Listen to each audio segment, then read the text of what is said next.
Spirit Halloween's Sinister Straw Man. In the last video, I called it the Sinister Scarecrow. I don't know why they chose Straw Man instead of that, but overall, he looks like a really cool prop. He's a Mr. Dark, Hellspawn, Towering Tallulah type of reskin. He shoots up to 9 feet 5 inches tall. He has 3 lines. We've only seen one from the Spirit Halloween website. I believe I am the first person to get this animatronic. As of right now, I've seen him nowhere else online. So 3 lines. We're going to see the other 2 in today's video. Also, the eyes light up orange, which we haven't really seen on other props. They're normally just red or white. As you can see, there's other pictures on the side of the box. We got the Jack the Reaper See in Action QR code. On the back, we got a bunch of stuff it says, but he's for indoor covered porch use only. Here's the other picture, and that is the height comparison right there. His hands look like they're reaching out to grab you. He is super creepy. It's one of the better reskins of the Mr. Dark. Opening this box up. First thing we see, a bag with like instructions and stuff. I'm gonna cut this off.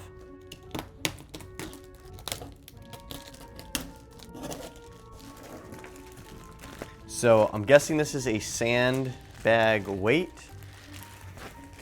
We got the instructions here, which I might be using. I don't know, I have the Towering Tallulah and Mr. Dark. I should know what I'm doing by now. This is a pull-out tray, so I'm gonna lay the box down. This thing is incredibly heavy, by the way.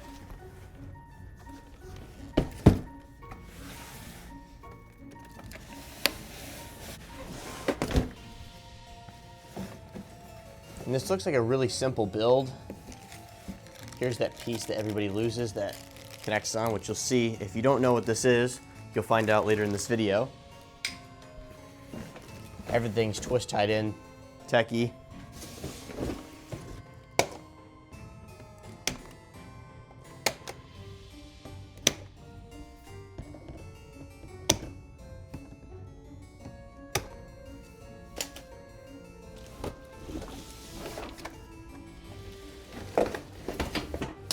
This box should contain the mechanism.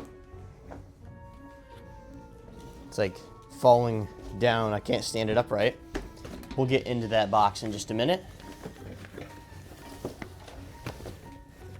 Here is the actual Straw Man. He's caught on everything, but his face looks super creepy.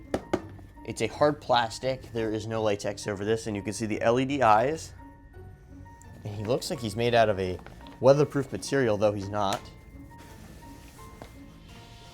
And there's those cool hands.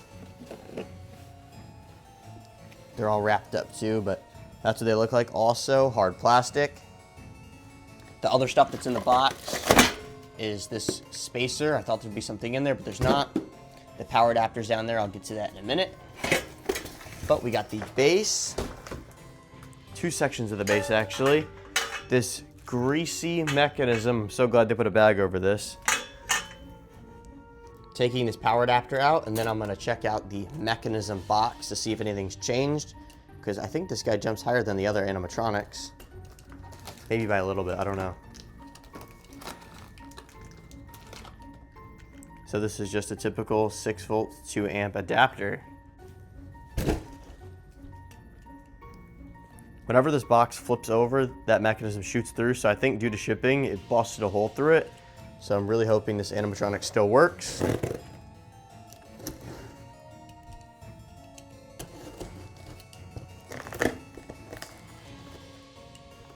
And this tape is ridiculous.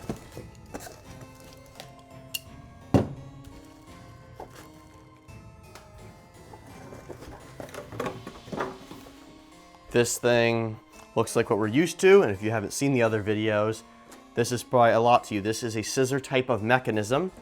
This is the control box right here, and it has so many danger signs all over this. And that is really true. I almost broke my TV doing a mechanism video with Mr. Dark. Now, these new animatronics, I've been saying the name, at least for techies, so it's the Sinister Straw Man right there on the side of the control box. They got zip ties and stuff. We're gonna figure that out a little bit later, but I think this thing was supposed to have that clear protector that goes over the volume knob here, but it doesn't have that.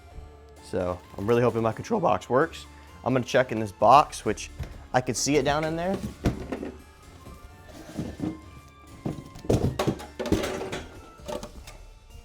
This is what that looks like. It protects the volume knob because those break off all the time.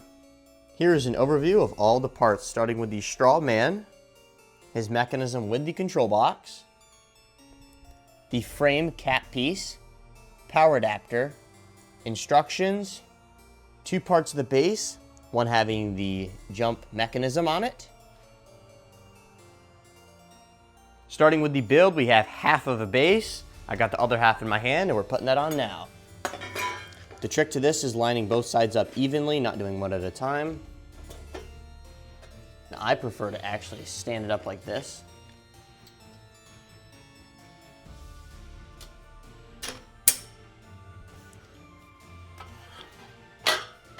And now we're going to get this mechanism away for a second while we get his other mechanism, which has this huge pole labeled C with that snap lock. And we're going to set that in right here.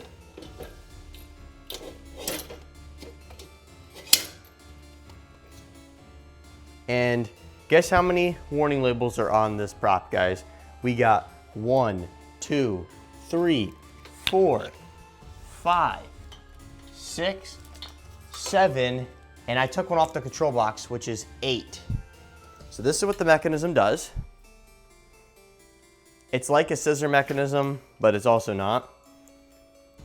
Now this cap right here is where this jumping piece is going to connect into. Try not to get greasy with this one. But I'm going to raise this up until that fits into the socket. Now that it is, pushing this pin in, dropping it down and releasing the pin. So now it's locked in. Coming down to the control box, there is 2 cables coming out of it, one of which being this jumping piece, which I'm connecting now.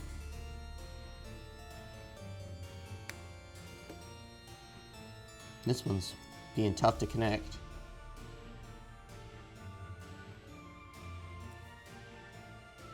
It's fine, it doesn't need to connect all the way, it'll still work. We also have this other one, which is going to go to the scarecrow. We got to find that still. So I think one of the next steps is to get these springs on, but I'm going to wait until we get the actual scarecrow before we do the springs. This is super easy since he's all one piece. There is a black pole right here. It's circular with a snap lock on it. I don't know how well the camera's going to see it, probably not at all, but you could hear it click in right there. And now there is a wire coming out of it.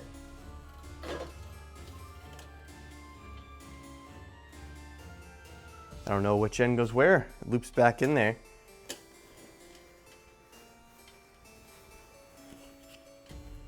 Here it is. This is going to connect right down in here. I'm going to flip it over to the side that doesn't have the mechanism arm on it. That one connected really smoothly. And now we're going to pull these springs down. Now this mechanism's actually locked. So what I'm going to do is plug it in to loosen it because these springs are way too strong right now. We have the power adapter plugged in right here.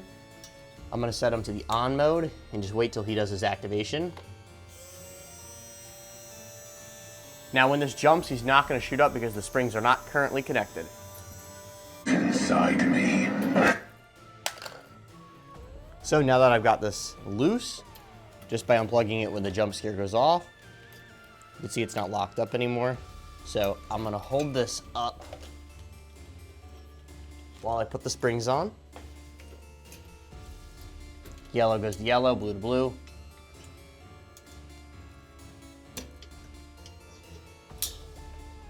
Just like that.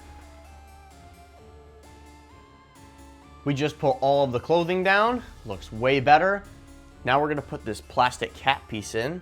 I found the fabric right here. It's a little bit different looking. It's like a thicker material. And then just pop that in. Simple as that. We already have the control box plugged in and everything. It's on the on mode. Volume's at a good level. Now I'm going to pose the arms and make the hands look a little bit better. Now we do have one problem, that this guy jumps up to 9.5 feet tall. His head's crushed into my 9-foot ceiling right now. So I'm going to be putting a little bit of a weight on him, on the actual mechanism, so it doesn't jump all the way up. So if you guys think he's slow or something, in the comments. He's not. I remember when I did this on Towering Tallulah, I didn't say anything about it, and people were like, oh, the jump scare is super slow and everything like that. They're hating on it, but he should jump a lot quicker than that. We are testing the weight now. That is with like a 5-pound weight in it, by the way. This guy jumps way too fast. I'm gonna have to add like another 5 pounds to him. This is now with 10 pounds of weight on his mechanism, not on the base. That is much better. You can see how he's kind of slow though, but at least he doesn't whack his head and ruin his hat on the ceiling. These hands are like impossible to pose. You can like bend them all the way up to here and then they come right back down. Like something in here wiggles, so they can do that. Also, there is a hip piece that's built into the fabric here. Also on these ropes, it's got like this tape which stops the rope from fraying, but it looks kind of ugly. Besides that, this is a pretty cool prop. We're gonna get onto the demo now and hear the 3 phrases that he has. As the midnight hour approaches, my tension builds inside me.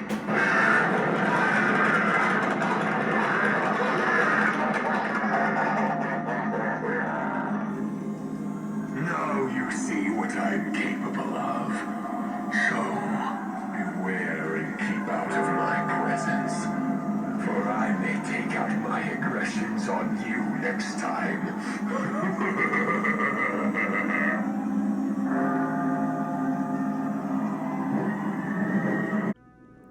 You're trespassing on hallowed ground.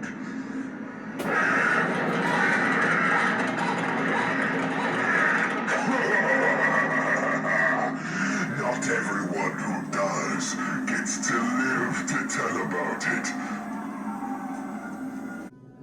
Those pestering crows will not stay around after this.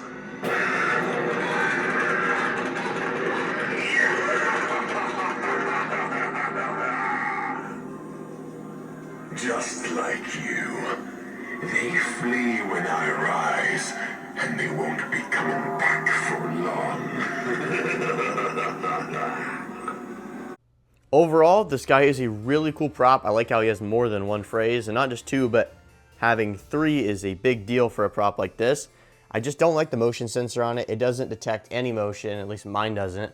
It's the lower quality one. Normally they have the black circular one. That is a lot better. I think that's a light sensor on him. It's not really a motion sensor at all. I don't like that you can't pose his hands, but I do like how it has a built-in hip loop that keeps the clothing puffed out. On the box, it says Sinister Straw Man as 2 words. Straw Man's normally 1, as we've seen on the actual just Straw Man animatronic that they released a couple years ago. Overall, what do you guys think of this animatronic? He's $330. Will you be buying him and putting him in your display? I have Monkey Business and Twisted Granny coming soon. Stay tuned for those videos. See you in the next one.